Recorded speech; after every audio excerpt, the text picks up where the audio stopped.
Hello and welcome to episode 4. Our small recap. We saved this mysterious stranger from a cell. All we know is that he's a magic user, a very powerful magic user at that. He was able to take Roland's spells as if it was nothing. The others are pretty astonished at this feat. They don't completely trust him yet, but they do see him as a worthy party member. As they made their way around, exhaustion started to take over. 3 days without food or drink was starting to take its toll. We are going to rest for a little bit, maybe see if there is food we can eat here, maybe some fish in the water or rats we can cook up. And we might try to boil some water as well. I'm going to ask the Oracle, is there any living animals around? 17, yes. Jazz is going to come to the water. She heard a splash. A decent fish made that noise. You can still see its ripples across the water. Jazz is going to look for it.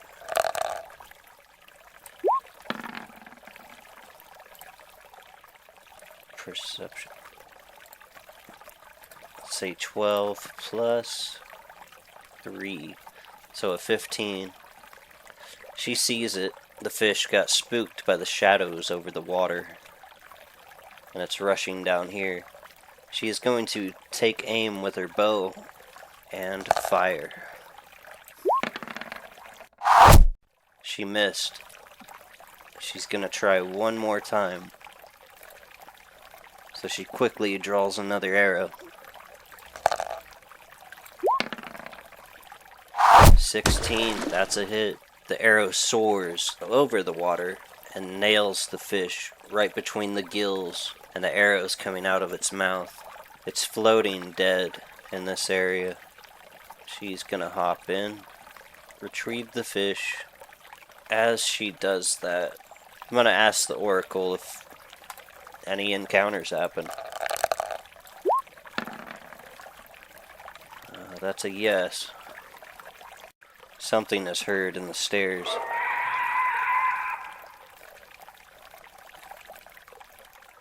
Are they wanting to fight? 20, yes. Alright. So the sage is gonna whisper out to Jazz. There are footsteps coming down the stairs. These two are hiding. A familiar sound is heard. The clanking of metal. This gives Ajax and Jazz a bad feeling. They know what's coming. Soon the stench hits their nose. It's an undead. This one is giving off a stronger scent of rot. These two will have to make a vitality check to make sure they don't get ill. Let's start with the sage.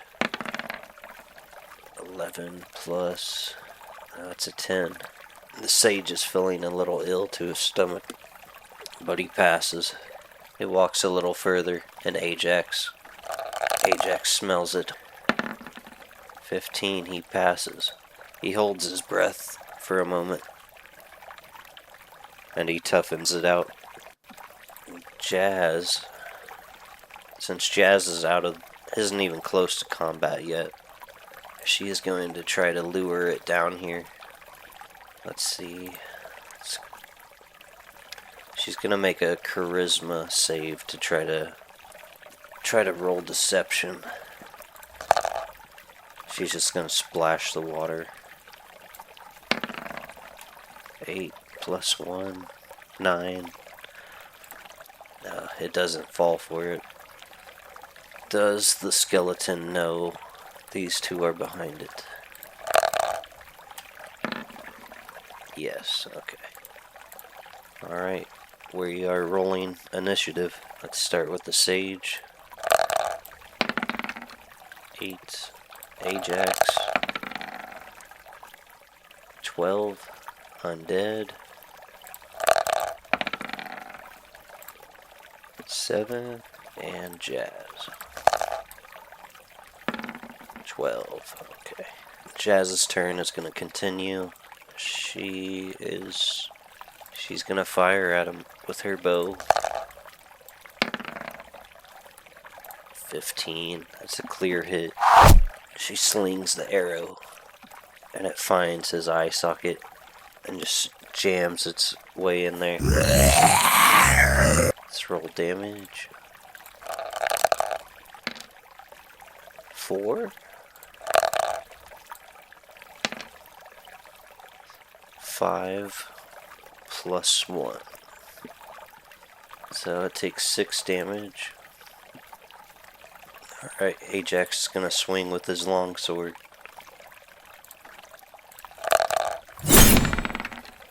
4, he misses. Now the sage, so he has a +3 to hit with his staff. He is going to swing. He's going to swing his staff. 13, he gets it. 1d4 +2 and +1. He swings his staff, knocking the head clear off the body.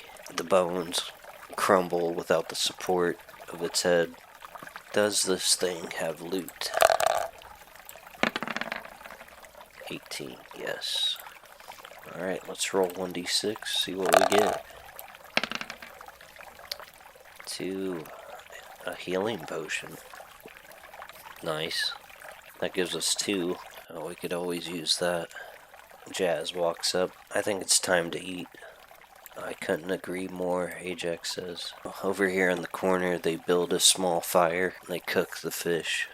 They each gain +5 hit points, temporary hit points, for the meal they consumed. He's gonna heal up and then gain 3. Jazz gets an extra 1d4 for her trait. Comfort Seeker gains 1d4 to health when resting or consuming food. Let's give her that bonus. 2. Okay, she has 7. They feel a surge of life, like they could take on anything. And there's much more to take on. Well, let's see what else is waiting for us. Ajax takes the stairs up, and the others follow behind him. After ascending the spiral stairs, the party discovers a room full of wreckage. It seems this was part of a ship at one time. Ajax sees it first, the shining of precious metal, and he makes his way to the table, eager to grab it. Does anyone sense anything wrong with this? Yes. Ajax is still blind to it, but the other two sense something off. Easy with your hand, Ajax. Would you like me to check for traps? The sage is looking around the room, and Jazz is going to make a perception roll. Say 19. There is no trap around it, but there is a strange aura. She can't place it. She asks the sage, "Can you take a look at this, perhaps? I think it might be magical." The sage steps up. Very well, let me look. I guess he'll use insight. 12 plus 3, 15. I've seen this before. It's necrotic energy, you see. I would say there's a 50% chance it might be useful. I will not intervene if you wish to take it. Does Ajax want it? He wants it. He picks up the cutlass from the table, and suddenly his palm is glued to the handle, and he feels a shiver up his spine, and an echo chants all around them, and a cold breeze closes in on each one of them. A strip of Ajax's red beard turns white, and he loses 1 hit point. His vision begins to go blurry. From behind, a specter appears. He is light blue in color and wearing captain's garb. Oh, so you think you can just grab whatever you wish? I will let you have it, but you must show your worthiness. Just you and me. Leave the others out of this. They do as he wishes. I accept your challenge, Ajax says. Alright, we are rolling for initiative. The captain will go first. 8. Now Ajax. 5. Okay. The captain just passes through Ajax. And he feels a cold touch on his back. He dodges it quickly, and he turns around to swing his new blade. 17. He lands it, but it just passes through the spirit's misty form. The spirit laughs for a moment, and he swings his blade back at Ajax. 17. Ajax is gonna try to dodge that.